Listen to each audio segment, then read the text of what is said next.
जयप्रकाश अपनी पत्नी रेखा और बेटी सुमन के साथ रहता था। जयप्रकाश का गांव में बहुत सम्मान था। सब गांव वाले उसकी बात मानते थे। उसके सामने बोलने की किसी की हिम्मत नहीं होती थी। एक दिन रेखा अपनी बेटी सुमन से कहती है, बेटी, तू शादी क्यों नहीं करना चाहती है? तेरे पिताजी तेरे लिए कितना परेशान रहते हैं और एक तू है जो शादी करने के लिए तैयार ही नहीं है। आखिर क्या वजह है इसकी? माँ, अगर तुम इतना कह रही हो तो मैं शादी कर लूंगी, लेकिन मेरी एक शर्त है। मैं शादी उसी लड़के से करूंगी जो मेरी हर बात मानेगा। अगर ऐसा कोई लड़का है तो मैं उससे खुशी खुशी शादी कर लूंगी। अब ऐसा लड़का मैं कहाँ से ढूंढ कर लाऊं तेरे लिए? मेरी बेटी, एक बात हमेशा ध्यान रखना, पत्नी को पति की हर बात माननी चाहिए। और एक तू है, उल्टा रिवाज चला रही है। कोई सुनेगा तो क्या कहेगा कि पत्नी पति पर हुक्म साधती है और पति चुपचाप उसकी बात मान लेता है। देखो माँ, अगर तुम मेरी शर्त नहीं मानोगी तो मैं कभी शादी नहीं करूँगी, चाहे कुछ भी हो जाए। किसी तरह ये बात गांव के जमींदार के आलसी बेटे के कानों तक पहुंच गई। ये बात सुनकर उसे बड़ा आश्चर्य हुआ। उसने सोचा, ये कैसी अजीब शर्त है? मैं इस लड़की का घमंड चकनाचूर कर दूंगा। मैं भी आज कसम खाता हूँ, इसी लड़की से शादी करूंगा और कभी इसकी बात नहीं मानूंगा, चाहे जो भी हो जाए। अगले ही दिन कमलेश अपनी माता के पास गया और कहने लगा, माँ, मैं जयप्रकाश की बेटी सुमन से शादी करना चाहता हूँ। क्या हो गया है बेटा तुझे? क्यों मजाक करता है? कल तक तो तू शादी के नाम से मुंह बनाता था और आज एकदम शादी का ख्याल तेरे दिमाग में कहाँ से आ गया? चल मान ले, अगर हम तेरी शादी कर भी दे तो तू अभी कुछ करता धरता भी तो नहीं है। बीवी बच्चों का गुजारा कैसे करेगा? हम तेरा कब तक साथ दे सकते हैं? कभी न कभी तुझे कोई काम तो करना ही होगा। माँ, मैं अभी कुछ सुनना नहीं चाहता हूँ। मुझे बस शादी करनी है, वो भी जयप्रकाश की बेटी सुमन से। तुम पिताजी से बात करके जयप्रकाश के घर जाओ, उसकी बेटी का हाथ मांगने मेरे लिए। रुक्मणी अपने पति उदय भानु से कहती है, बेटा जवान हो गया है, तुम उसका विवाह कर दो, मुझे भी थोड़ी राहत मिल जाएगी।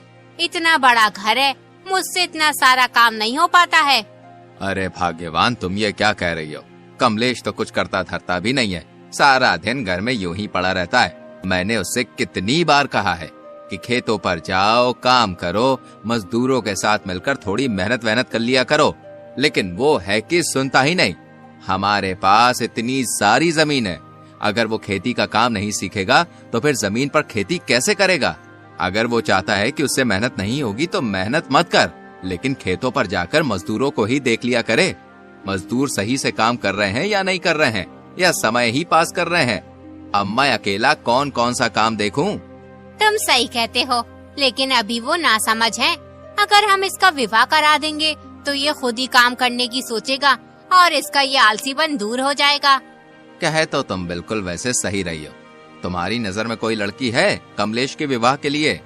हमारे गांव में जयप्रकाश जी रहते हैं, वो एक सम्मानित और अच्छे इंसान हैं। उनकी बेटी सुमन बहुत ही खूबसूरत और सुशील है। अच्छा, तुम जयप्रकाश की बेटी सुमन की बात कर रही हो? अरे जयप्रकाश तो बहुत ही अच्छा इंसान है, गांव के सभी लोग उसकी बहुत इज्जत करते हैं। हम कल ही जयप्रकाश के घर चलेंगे कमलेश के रिश्ते के लिए। तुम तैयारी शुरू कर दो। अगले दिन उदय भानु और उसकी पत्नी जयप्रकाश के घर पहुंच जाते हैं। अरे जमींदार साहब, कैसे आना हुआ? सब खैरियत तो है ना? हाँ जयप्रकाश जी, सब ठीक है। दरअसल हम यहाँ पर तुम्हारी बेटी सुमन का हाथ मांगने आए हैं, अपने बेटे कमलेश के लिए। हमें पता चला है कि सुमन बहुत ही शिक्षित और समझदार है। ये तो बहुत अच्छी बात है, आपने बिल्कुल सही किया जमींदार साहब। इससे हमारी दोस्ती रिश्तेदारी में बदल जाएगी। कुछ ही दिनों में सुमन और कमलेश का विवाह हो जाता है। शादी के 2-4 दिन के बाद कमलेश सुमन से कहता है, तूने अपनी माँ से कहा था ना कि तू उस लड़के से शादी करेगी जो तेरी हर बात मानेगा, लेकिन मैं कभी भी तेरी कोई बात नहीं मानूंगा। अब देखता हूँ तू कैसे मुझसे अपनी बात मनवाती है। कमलेश सुमन को बुरा भला कहने लगा, यहाँ तक कि मारपीट पर भी उतर आया। मैं आपकी पत्नी हूँ और आपसे ये आशा करती हूँ कि आप मुझे पूरा सम्मान दे। हमारे रिश्ते की मजबूती और खुशहाली के लिए बहुत जरूरी है कि आप मेरे प्रति आदर और समझदारी का रवैया अपनाएं। ये न केवल हमारे रिश्ते को बेहतर बनाएगा, बल्कि हमें एक मजबूत और खुशहाल जोड़ी भी बनाएगा। फिर भी अगर आप मेरे साथ मारपीट करना ही चाहते हैं तो मैं आपको ये अधिकार तब दूंगी जब आप खुद मेहनत करके पैसे कमा कर लाओगे। अभी तो आप अपने पिता के धन पर ऐश कर रहे हो। तुम्हें क्या लगता है मैं पैसे नहीं कमा सकता? तो फिर ठीक है, अब मैं तब तक घर में नहीं घुसूंगा जब तक मैं खूब सारा धन न कमा लाऊं। कमलेश अपनी पत्नी से ये बात गुस्से में कह तो देता है, लेकिन बाद में वो सोचने लगता है, अरे मैंने तो अपनी जिंदगी में कोई काम ही नहीं किया है। ऐसे में मुझे क्या काम मिल सकता है जिसे मैं कर सकता हूँ? एक काम करता हूँ, सुरेश से मालूम करता हूँ। उसने बहुत सी जगह पे काम किया है, वो मुझे कोई ना कोई काम के बारे में जरूर बता देगा।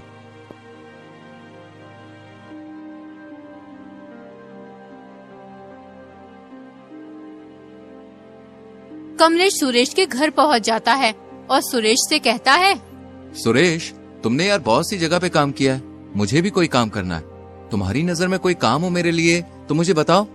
अरे कमलेश, कैसी बात कर रहा है यार, तू इतने बड़े जमींदार का बेटा है, तुझे क्या जरूरत है काम वाम करने की? अरे काम करने की जरूरत तो हम जैसे गरीब लोगों को है भाई। दरअसल सुरेश, मैंने किसी से शर्त लगाई है। उसका मानना है कि मैं खुद मेहनत से पैसे नहीं कमा सकता हूँ, इसलिए मैंने भी उससे कह दिया है कि मैं तुझे पैसे कमा के दिखाऊंगा। देखो भाई, हम तो मेहनत मजदूरी का काम करते हैं और मेहनत मजदूरी तुमने कभी की नहीं है, इसलिए तुमसे हो नहीं पाएगा। तुम कोई और काम देख लो जिसमें मेहनत कम हो और पैसे ज्यादा मिल जाए। इतना कहकर रमेश चला जाता है। कमलेश को रमेश की बात पर बहुत गुस्सा आता है, लेकिन वो कर भी क्या सकता था, इसलिए चुप रहता है।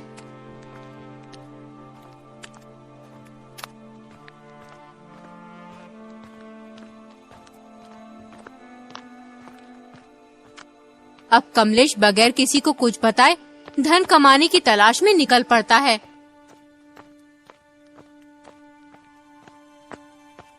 वो अपने गांव से करीब 20 किलोमीटर दूर एक अमीर सेठ के पास जाता है। उस सेठ का बहुत बड़ा चावलों का गोदाम होता है। सेठ जी, मैं पास वाले गांव नंदपुर से आया हूँ, आपके पास काम की तलाश में। अगर आप मुझे कोई काम दे देंगे तो आपकी बड़ी कृपा होगी। नंदपुर में मेरा बहुत ही अच्छा मित्र रहता है, उसका नाम उदय भानु जमींदार है। क्या तुम उसको जानते हो? जब कमलेश उदय भानु यानी अपने पिता का नाम सुनता है तो वो घबरा जाता है और सोचने लगता है, कहीं पिताजी को मालूम ना हो जाए कि मैं दूसरे के यहाँ मजदूरी करने आया हूँ। अब मैं क्या करूँ? अगर घर वापस गया तो सुमन से किया हुआ वादा कैसे पूरा होगा? अरे जो होगा देखा जाएगा। अगर पिताजी को मालूम भी हो गया तो मैं उन्हें सब सच सच बता दूंगा। अरे भाई, किस सोच में डूब गए उदय भानु का नाम सुनकर? नहीं सेठ जी, किसी सोच में डूबा नहीं हूँ। हाँ, मैं उदय भान जमींदार को जानता हूँ, बेचारे बहुत ही ईमानदार और नेकदिल इंसान है। अब तो तुम्हें काम देना ही पड़ेगा, तुम मेरे मित्र के गांव से जो आए हो। देखो भाई, अगर तुम मेहनत और लगन से काम करोगे तो अच्छा पैसा कमाओगे। सेठ जी कमलेश को काम पर रख लेते हैं। जब कमलेश के पास अच्छा खासा धन इकट्ठा हो जाता है तो वो अपने घर जाने की सोचने लगता है। फिर वो सेठ जी से कहता है, सेठ जी, मैं सोच रहा था कि एक बार गांव जाकर बीवी बच्चों से मिल आता हूँ। तुमने बिल्कुल सही सोचा कमलेश, बीवी बच्चों से मिलना भी जरूरी है। तुम कल अपने गांव निकल जाना और बीवी बच्चों से मिलकर जल्दी वापस आना। कमलेश इकट्ठा किए हुए सारे पैसे लेकर अपने गांव की ओर निकल जाता है। रास्ते में उसे दो ठग एक पेड़ के नीचे खाना खाते हुए मिलते हैं। वो कमलेश से कहते हैं, अरे भाई, इतनी जल्दी में कहाँ जा रहे हो? आओ आओ, हमारे साथ खाना खाओ। कमलेश को बहुत तेज भूख लग रही होती है, इसलिए वो ठगों के कहने पर खाना खाने बैठ जाता है। फिर एक ठग कमलेश से बोलता है, लगता है आप शहर से धन कमा कर लाए हो। हम दोनों भी शहर जा रहे हैं धन कमाने की तलाश में। सुनो, तुम्हें पता है इस रास्ते पर बहुत सारे लुटेरे और ठग रहते हैं, तुम अपना धन सावधान होकर ले जाना। लेकिन मैंने तो सुना था कि ये रास्ता सुरक्षित है, इस रास्ते पर लुटेरे नहीं मिलते। अरे भाई, अब तो हर जगह लुटेरे और ठग मिल जाते हैं। अगर तुम अपने पैसे छुपा कर नहीं ले गए तो तुम्हारे लिए मुसीबत हो जाएगी।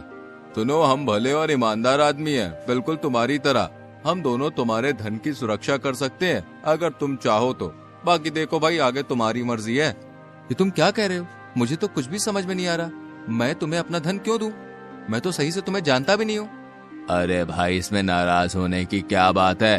तुम्हारा धन है, दो या मत दो। हम तो बस तुम्हें आगाह कर रहे थे ठगों से। कमलेश सोचता है, देखने में तो ये दोनों ईमानदार लगते हैं। अगर इन्हें मेरा धन लेना ही होता तो ये मुझसे जबरदस्ती छीन भी सकते थे, लेकिन इन्होंने ऐसा कुछ नहीं किया। मुझे इनकी बात मान लेनी चाहिए। देखो भैया, मैं तुम्हें अपना धन तो नहीं दे सकता। हाँ, एक काम कर सकता हूँ, अगर तुम मेरे साथ मेरे गांव तक चलोगे तो मैं तुम्हें थोड़े बहुत पैसे दे दूंगा। इस तरह मेरे धन की सुरक्षा भी हो जाएगी और तुम दोनों की कमाई भी हो जाएगी। ठीक है, हम कुछ देर बाद चलेंगे, तब तक थोड़ा आराम कर लेते हैं। तीनों पेड़ के नीचे बैठकर आराम करने लगते हैं। कुछ ही देर में कमलेश को नींद आ जाती है।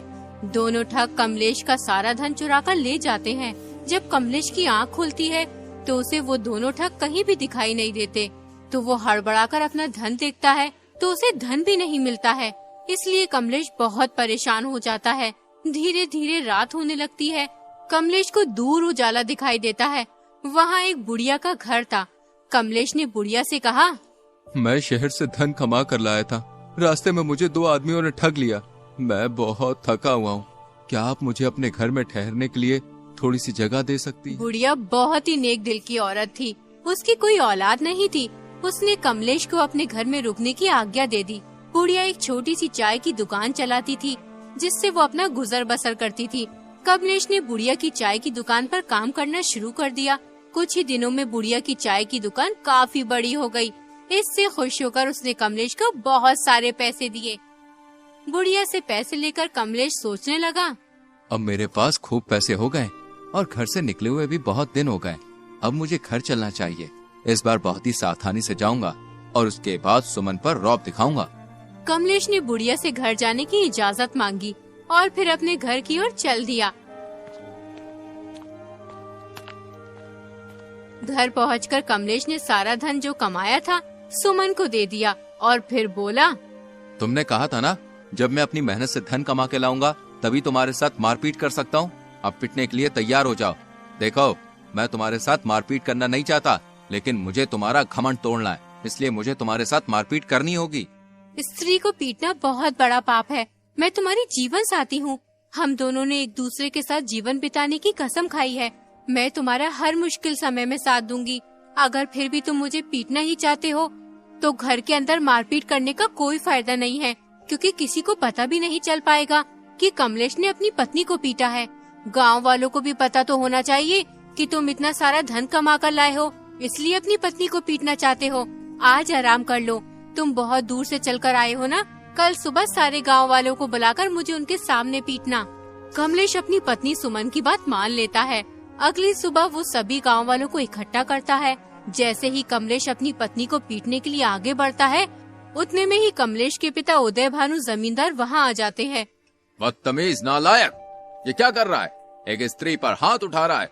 क्या तूने इससे शादी से पीटने के लिए की? जानता भी है, जिस दिन से तू गया है उस दिन से एक दिन भी ये चैन से नहीं सोई है। हर वक्त तेरी याद में रोती रहती है, और एक तू है जो इस मासूम को पीटने के लिए तैयार है। भीड़ के सामने कमलेश शर्मिंदा हो जाता। उसके दिल से सुमन के लिए नफरत मिट गई थी। उसे अपनी गलती का एहसास हो गया था। वो सुमन से माफी मांगने लगता है, यहाँ तक कि उसके पैरों में गिर जाता है। उसके बाद सुमन उसे उठाती है और बोलती है, तुम्हारी जगह मेरे पैरों में नहीं बल्कि मेरे दिल में है। उसके बाद कमलेश ने कभी सुमन से कुछ नहीं कहा और उसकी हर बात मानने लगा। तो दोस्तों, आज के लिए बस इतना ही। अगर वीडियो पसंद आया हो तो लाइक, शेयर और सब्सक्राइब करना न भूलें। मिलते हैं अगले वीडियो में।